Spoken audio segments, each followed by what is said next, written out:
Hello everyone, एक बार फिर से आपका स्वागत है हमारे इस चैनल पे, जहाँ पे आज हम आपके साथ डिस्कस करने वाले हैं डिटर्मिनेंट्स ऑफ सप्लाई। यानी ऐसे कौन से कारक हैं, ऐसे कौन से फैक्टर्स हैं जो कि आपके सप्लाई को अफेक्ट करते हैं या डिसाइड करते हैं कि आप किसी प्रोडक्ट की सप्लाई ज़्यादा करोगे या फिर कम करोगे। तो उन डिटर्मिनेंट्स के बारे में, फैक्टर्स के बारे में आज हम डिस्कस करेंगे। So let's start the video. देखिए, सप्लाई क्या होता है? जब एक मार्केट में एक प्रोड्यूसर जो है आपका एक निश्चित समय पे यानी एक ही टाइम पे वो कितने अलग अलग प्राइजेस पे अपनी क्वांटिटीज़ जो भी वो प्रोड्यूस कर रहा है या ट्रेड कर रहा है उसको बेचने के लिए विलिंगनेस होता है, उसको हम कहते हैं सप्लाई। जैसे कि हमने अपनी प्रीवियस वीडियो में डिस्कस किया था कि आपका जो इंडिविजुअल सप्लाई होता है वहाँ पे आप देखते हो एक ही सप्लायर के द्वारा अलग अलग प्राइस पे वो कितनी क्वांटिटी बेचने के लिए विलिंगनेस है। और वहीं पे मार्केट की सप्लाई यानी कि एग्रीगेट सप्लाई क्या होती है? यहाँ पे जितने भी सप्लायर आपके मार्केट में हैं उन सब के द्वारा कितनी क्वांटिटीज़ बेचने के लिए वो लोग रेडी हैं, उसका एग्रीगेशन यानी उसका टोटल जो है मार्केट सप्लाई कहलाती है। चलिए, आपको सप्लाई का मतलब पता आ गया। अब ऐसे कौन कौन से आपके पॉइंट्स हैं जहाँ पे आपकी सप्लाई को अफेक्ट होता हुआ आप देख सकते हो। सबसे पहले, गोल ऑफ द फर्म।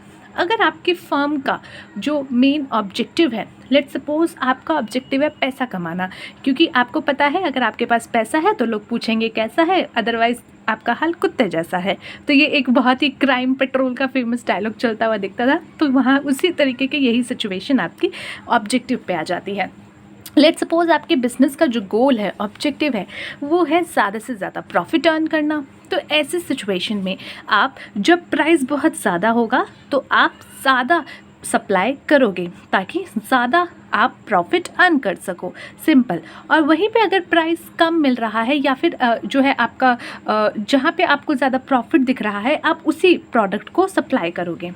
लेकिन वहीं दूसरी तरफ अगर आपका मोटिव, अगर आपका ऑब्जेक्टिव ये नहीं है कि हम प्रॉफिट अर्न करें, बल्कि ये है कि ज़्यादा से ज़्यादा हम जो है समाज सेवा कर सकें, लोगों तक जो है चीज़ें पहुंच सकें, ये पर्टिकुलर प्रोडक्ट पहुंच सकें। जैसे for an example sanitary pads. कई आपकी ऐसी कंपनीज़ हैं जिन्होंने सैनिटरी पैड्स को लेकर के जागरूकता बनाने के लिए गाँव दराज में जाकर के, गाँव के एरियाज़ में जाकर के वहाँ पर कम से कम प्राइस में उनको वो प्रोडक्ट अवेलेबल कराया है, जो कि उनको जो है मेनिस्ट्रल साइकिल में या एक मंथली जो उनका एक मेनिस्ट्रल साइकिल होता है उसमें वो आराम से उस प्रोडक्ट को यूज़ कर सके और कॉस्ट इफ़ेक्टिवली उसको यूज़ कर सके, ज़्यादा कॉस्ट उन्हें ना देना पड़े। तो इसीलिए वो जो है ऐसे प्रोडक्ट्स को ज़्यादा से ज़्यादा बेचते हैं। वहाँ पे मेन गोल क्या है आपका कि प्रोडक्ट को ज़्यादा से ज़्यादा बेचना। प्राइस आप यहाँ पे आपको नहीं फ़र्क पड़ता। तो यहाँ पे आपके गोल क्या है कंपनी के, वो डिटरमाइन करेंगे कि आप अपनी सप्लाई ज़्यादा करोगे या कम करोगे। अगर गोल तो है कि भाई हमें जो है इन्फ्लुएंस करना है, गुड्स का इन्फ्लुएंस करना है, so the goal of the firm influence the amount of goods that producer are willing to supply। यानी जो आपका गोल है वो इन्फ्लुएंस करता है कि आप क्या गुड्स कितने सप्लाई आप जो है मार्केट में करोगे। एक फर्म जिसका एम है मैक्सिमाइज करना प्रॉफिट, वो जनरली जो है कम प्राइस पे, अगर उसको प्राइस कम मिल रहा है तो कम क्वांटिटी आगे भेजेगा। वहीं अगर ज़्यादा प्राइस मिल रहा है तो ज़्यादा भेजेगा ताकि प्रॉफिट बढ़ा सके। सेल्स मैक्सिमाइजेशन उसका जो है मोटिव हो सकता है। Next is on price of the goods. Goods का खुद का प्राइस। जैसे आज के टाइम में टमाटर, अगर आपको जो है 200 किलो टमाटर मिल जाए, ठीक है, आप कहोगे यार मार्केट में बेचते हैं। क्यों? बिकॉज यू नो मार्केट में इसका जो प्राइस है that is very high right now. तो लोग जो है इसको ज़्यादा पे करने के लिए रेडी हैं, तो इसीलिए आप ऐसा प्रोडक्ट बेचने के लिए रेडी हैं। जैसे कि आप अगर कोरोना टाइम में देखें तो उस टाइम में क्या हुआ था, जो लोग आपके नॉर्मल काम करते हैं वो लोग भी क्या कर रहे थे, ऑक्सीजन बेचने के लिए निकल गए थे कि मेरे पास एक ऑक्सीजन सिलेंडर अवेलेबल है, अगर तुझे चाहिए तो बता, मैं तुझे बेच दूंगा। तो ये क्या है कि when you know that if there is a situation in the market where people are ready to pay more price for some particular product or for any product, तो आप उसको ज़्यादा बेचने की इच्छुक रखते हो। तो इसीलिए अगर यहाँ पे प्राइस ज़्यादा है तो आप कोशिश करोगे कि उसको ज़्यादा से ज़्यादा बेचा जा सके, और प्राइस कम है तो आप जो है कोशिश करोगे उसको अवॉइड करो। तो इसीलिए खुद का प्राइस भी डिटरमाइन करता है कि आप अपने प्रोडक्ट की सप्लाई कैसे करने वाले हो, ठीक है। सो अगर जो है सप्लाई एक्सपेंड है, जहाँ पे आप total supply expand when on price of its goods increased and contrast when it decrease, यानी जब सप्लाई आपकी उस पर्टिकुलर प्रोडक्ट की आप देखो तो अगर उसका प्राइस अच्छा है, गुड प्राइस है, तो वो अपने आप एक्सपेंड हो जाती है, बढ़ाते हो आप उसको, और जब वहाँ पे आपको कम प्राइस मिल रहा होता है तो आप उसको डिक्रीज कर देते हो।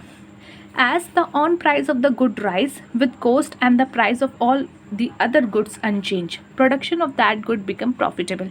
अब यहाँ पे लेट सपोज उसके खुद के प्राइस जो हैं वो बढ़ रहे हैं, किसी जैसे टमाटर के प्राइस बढ़ रहे हैं, बट वहाँ पे जो कॉस्ट ऑफ प्रोडक्शन है, उसका जो कॉस्ट है जो आपको पॉकेट पे लग रहा है वो अनचेंज है, वो पहले जैसा ही है, बस अब क्या है कि मार्केट में आपको उसका ज़्यादा प्राइस मिल रहा है, तो इसलिए ये आपके लिए क्या हो जाता है, प्रॉफिटेबल बन जाता है, तो आप इसकी तरफ ज़्यादा अट्रैक्ट होते हो। Now the next one is your price of input, यानी कि उसके इनपुट के प्राइस।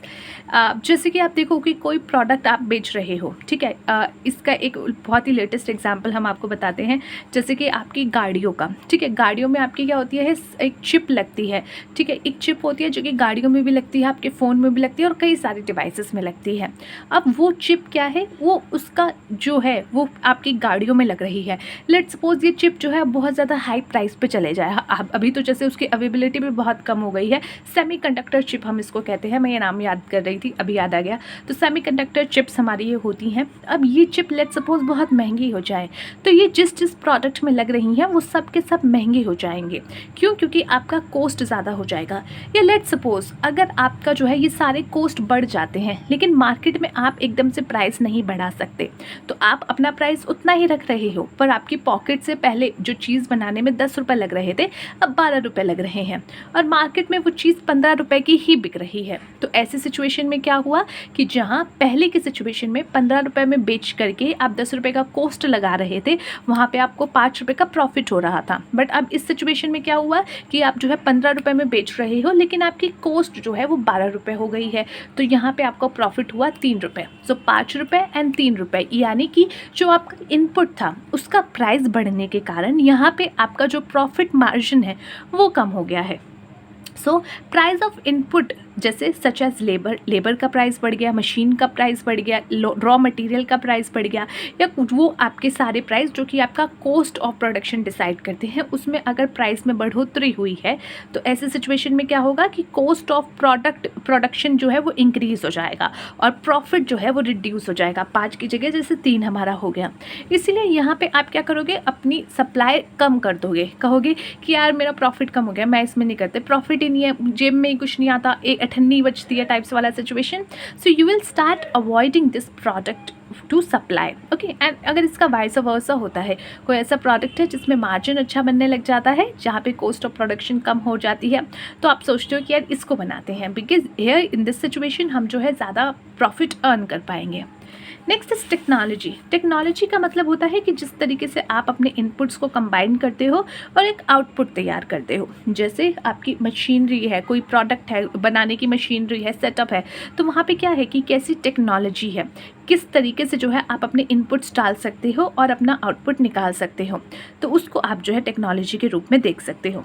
टेक्नोलॉजी का तरीका जो है बार बार बदलता रहता है, इम्प्रूवमेंट होता है, और जैसे जैसे इसके टेक्नोलॉजी में इम्प्रूवमेंट होती है वो कहीं ना कहीं आपके जो है आप कॉस्ट को कम कर देती है। आखिर क्यों फिर टेक्नोलॉजी यूज़ की जाएगी? ऑब्वियसली देखो, टेक्नोलॉजी यूज़ की जाती है ताकि टाइम सेविंग हो, आपका कॉस्ट सेविंग हो, और जो कि कहीं ना कहीं आपका क्या करता है, आपका कॉस्ट बचाता है। और इसका अगर कॉस्ट बच रहा है तो इट मीन्स वहाँ आपका प्रॉफिट मार्जिन बढ़ के आता है। तो अगर आपके पास ऐसी टेक्नोलॉजीज़ आ गई हैं या फिर बेहतर टेक्नोलॉजीज़ आपके पास आ रही हैं, तो उस सिचुएशन में आपको पता है कि आपका जो इनपुट है, उसका जो कॉस्ट है वो कम होने वाला है और आपका प्रॉफिट बढ़ने वाला है। तो इसीलिए टेक्नोलॉजी क्या करता है, टेक्नोलॉजी में अगर इम्प्रूवमेंट हुआ है तो वो कॉस्ट को घटा देता है और आपका प्रॉफिट बढ़ा देता है। और जैसे ही आपका प्रॉफिट बढ़ता है, इंक्रीज प्रॉफिट होता है, वो प्रोड्यूसर को कहीं ना कहीं चीज़ लुभाती है और वो अपनी सप्लाई बढ़ा देता है। Next one is your price of related goods. अब देखो दो तरीके के आपके रिलेटेड गुड्स हो सकते हैं, पहला सब्स्टिट्यूट गुड्स, दूसरा कॉम्प्लीमेंट्री गुड्स। सबसे पहले सब्स्टिट्यूट गुड्स की बात करते हैं। सब्स्टिट्यूट गुड्स क्या होता है भैया, एक आपका पेंसिल है, एक आपका पेन है, ऐसे गुड्स जो कि एक अगर आपको नहीं मिल रहा तो आप दूसरा यूज़ कर लेते हो। चाय और कॉफ़ी, हालांकि चाय का कोई कंपैरिजन नहीं है, हो भी नहीं सकता जन्मों जन्मांतर तक, बिकॉज आई एम अ चाय लवर, तो मैं इसको कभी भी कंपेयर करना पसंद नहीं करती। तो चाय एंड कॉफ़ी, लोग कहते हैं कि चाय एंड कॉफ़ी सप्लीमेंट्री गुड्स हैं। वाई? बिकॉज अगर चाय नहीं मिल रही तो हम कॉफ़ी पी सकते हैं। हालांकि असल ज़िंदगी में, वास्तविकता में इसका कोई भी जो है कंपैरिजन नहीं है। अगेन मैं बोलना चाहूँगी, डिस्क्लेमर देना चाहूँगी, ठीक है। तो यहाँ पे जो है चाय नहीं मिल रही, you can go for the coffee, coffee नहीं मिल रही, you can go for the चाय, ठीक है। बट यहाँ पे आप देखो तो ये दोनों प्रोडक्ट सब्स्टिट्यूट गुड्स की तरह काम करते हैं। Substitute means if you can not get the one then you can shift to the another one. आपको जैसे पेन और पेंसिल, एक चीज़ नहीं मिल रही, आप दूसरे से काम चला सकते हो, ठीक है। तो इसको कहा जाता है सब्स्टिट्यूट गुड्स। लेट्स सपोज कि अब जो है कॉफ़ी के दाम बहुत ज़्यादा बढ़ गए हैं, कॉफ़ी के दाम जो है हज़ार रुपये में हो गए हैं या बहुत महंगे हो गए हैं। सो ऐसे सिचुएशन में क्या होगा कि आप जो है क्या करोगे, आप जैसे ही आप देखोगे कि भैया सब्स्टिट्यूट गुड्स का प्राइस बढ़ गया है, सब्स्टिट्यूट गुड का प्राइस बढ़ गया है, तो आप क्या करोगे, अरे चाय छोड़ कॉफ़ी बेचते हैं, कॉफ़ी में मार्जिन अच्छा है, तो यानी आप कॉफ़ी की सप्लाई करने के लिए मुड़ जाओगे।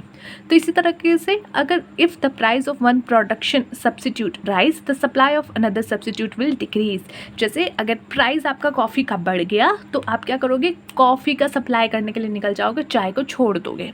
तो यहाँ पे चाय का क्या हो जाएगा, यहाँ पे सप्लाई उसका डिक्रीज़ हो जाएगा।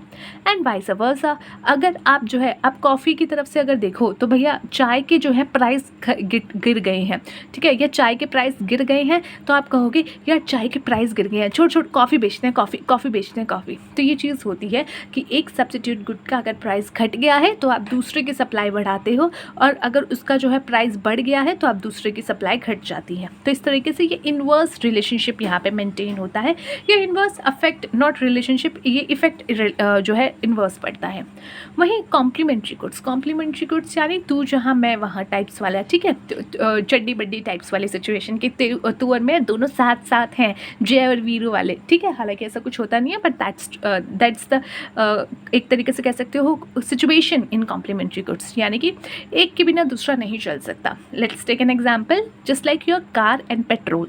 कार नहीं होगी तो पेट्रोल नहीं चलेगा। हालांकि देखो सिचुएशन फिर से वही कहूँगी कि बदलती रहती है, जीवन में कुछ नहीं पता। हम ये सोचते थे कि इकोनॉमिक्स में हम यही एग्जाम्पल देते हुए आ रहे थे कि अगर आपका पेट्रोल नहीं है तो गाड़ी कैसे चलेगी। तो हमारे गडकरी जी आए, नितिन गडकरी जी, उन्होंने कहा इलेक्ट्रिसिटी है ना, सो किसी के बिना कोई जीवन नहीं रुकता, तो गाड़ियाँ भी नहीं रुकेगी, इलेक्ट्रिसिटी है, एथॉल करके कुछ ना कुछ बनता ही जा रहा है, ठीक है। तो ये सिचुएशन आपकी रियलिटी में भी होती है। But come back to the example, यहाँ पे अगर हम एग्जाम्पल देखें तो पेट्रोल एंड गाड़ी, ठीक है। अब ऐसी सिचुएशन क्या है, पेट्रोल नहीं होगा तो गाड़ी नहीं चलेगी। सो ये दोनों क्या है, कॉम्प्लीमेंट्री गुड्स हैं। लेट्स सपोज पेट्रोल का जो है प्राइस, गाड़ी का जो है प्राइस बहुत ज़्यादा बढ़ गया है, तो लोग क्या करेंगे, लोग जो है सप्लाई बढ़ा देंगे, गाड़ियों की सप्लाई बढ़ाएंगे, और उसके लिए क्या होगा, भैया गाड़ी चाहिए तो पेट्रोल भी चाहिए, तो पेट्रोल के भी प्राइस यहाँ पे बढ़ जाएंगे। So when goods are complements, goods जो है अगर कॉम्प्लीमेंट्स है, एक दूसरे को कॉम्प्लीमेंट्स करके चलते हैं, या फिर जॉइंट प्रोडक्ट्स हैं जैसे कि पेट्रोल एंड या पैराफिन, या फिर कार एंड पेट्रोल, तो ऐसे सिचुएशन में एक इंक्रीज आएगा प्राइस में ऑफ वन कॉम्प्लीमेंट्री और joint product yield to an increase in supply of the other. Next is expectation of producer. भैया लोगों से एक्सपेक्ट करते हैं तो मार्केट से तो हम एक्सपेक्ट करेंगे ही करेंगे, हम तो है ही अमेजिंग। तो उसी तरीके से सप्लायर कई बार क्या सोचता है कि यार गर्मी आने वाली है, लोग पियेंगे नींबू पानी, शरबत पानी, आपका ग्लूकोज, आपका जो है रूह अफ़ज़ा। सो यहाँ पे उन सबको पता है कि भैया इस पर्टिकुलर गुड्स की जो है ना मार्केट में आपकी डिमांड बढ़ेगी और प्राइस भी बढ़ेगा। क्योंकि नींबू में क्या होता है, नींबू सर्दियों में आप देखो तो इसका इतना प्राइस बहुत नॉर्मल होता है, तो जहाँ भी मिलते हैं नॉर्मली मिल जाते हैं, लेकिन गर्मियों में एकदम से उसके प्राइस राजा जैसे हो जाते हैं, ठीक है। जो बेचारा सब्जी वाले के ठेले में छुपके से कहीं पे 2-4 नंबर उसमें पड़ा हुआ होता है ना, और उसको कोई छूता भी नहीं है, पर वहीं पे गर्मियों में क्या हो जाता है, गर्मियों में उसको सबसे ऊपर सब्जियों के पास में रखा जाता है, क्योंकि सबसे पहले वही मांगा जाता है। यूजुअली।